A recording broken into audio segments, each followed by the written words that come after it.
afternoon to Zen's Workshop. I hope you're all having a wonderful day. So today we're going to be reviewing 7 Faceless sayings. First of all, I just want to note by saying I got this book with my Fairy Loot box, and I'm still waiting for Fairy Loot to announce the sequel, Disciples of Chaos. Come on. Chop, chop, chop.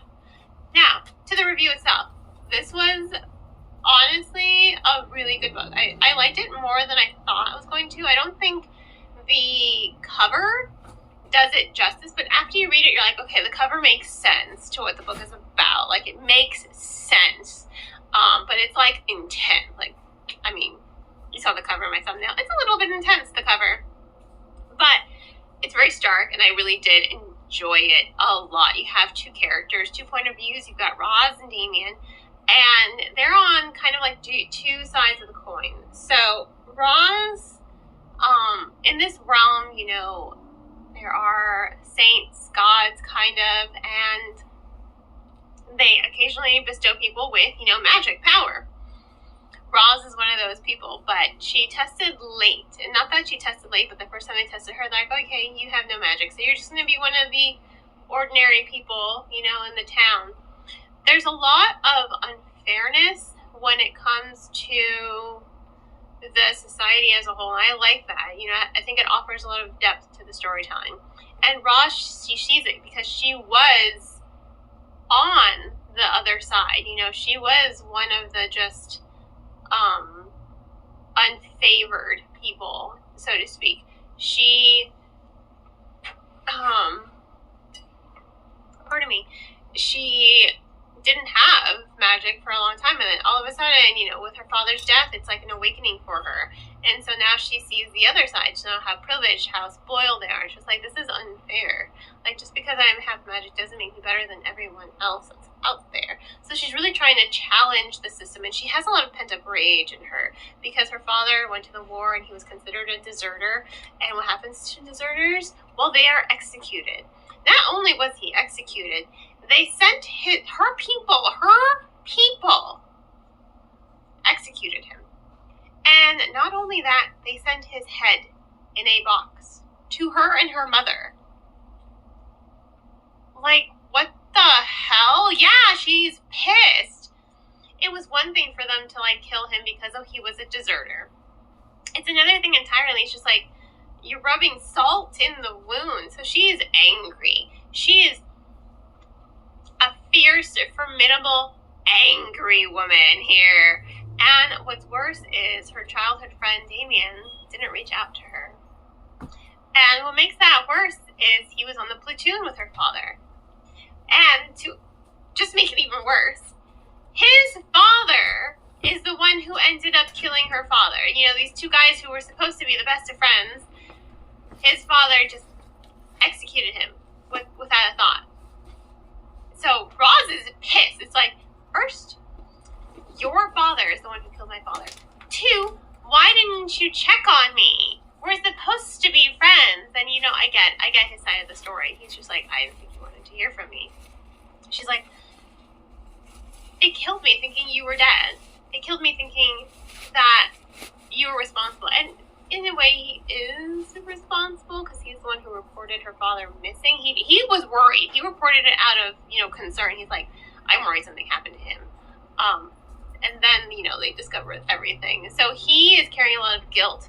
He thinks he's undeserving. And he also sees because he is unfavored, so he sees the unjust in the world as well. And he's trying to make it better legally, you know, using his, you know, position of power.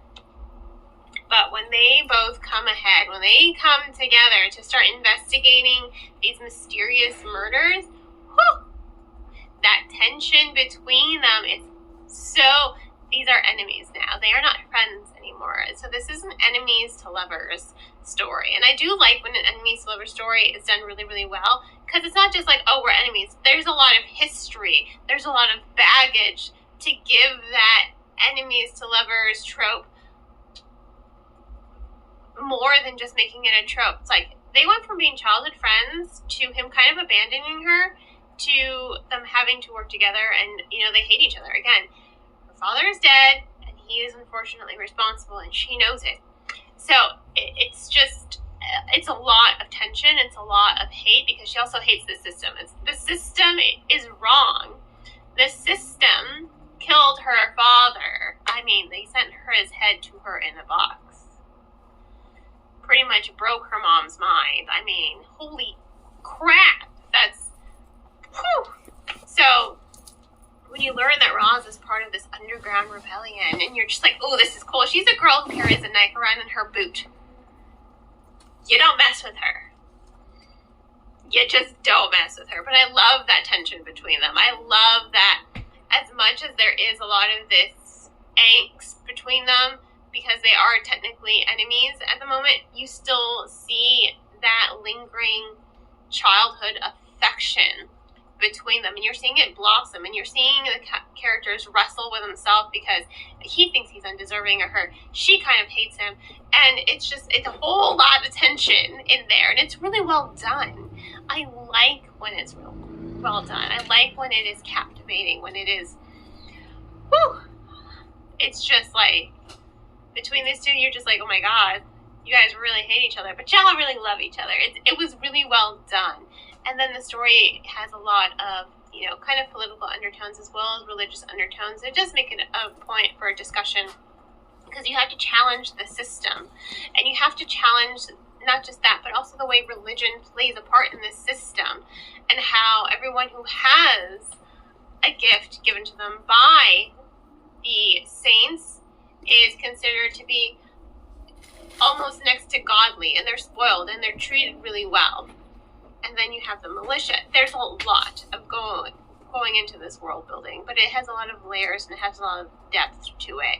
So I really enjoy that. The storytelling, the mystery, the seventh, that chaos, the reveal for the disciple of chaos, that was so well done. It was just an expertly told story. I'm very excited to read book 2. Fairy, you need to hurry up and give me this book 2 already so I can read it. I don't want to have to go to the store and buy my own copy. I just want to read a nice, pretty copy. Please and thank you. So, in any case, excellent book. Highly recommend. 4 out of 5 stars. Especially if you like the enemies to lovers trope, definitely pick this one up. You will not regret it. So, once again, 4 out of 5 stars. Thanks again for tuning in to Sims Workshop. Please don't forget to like the video, subscribe to the channel, and share with all your book loving friends. And on that note, I hope you all have a wonderful rest of your day. And as always, happy reading.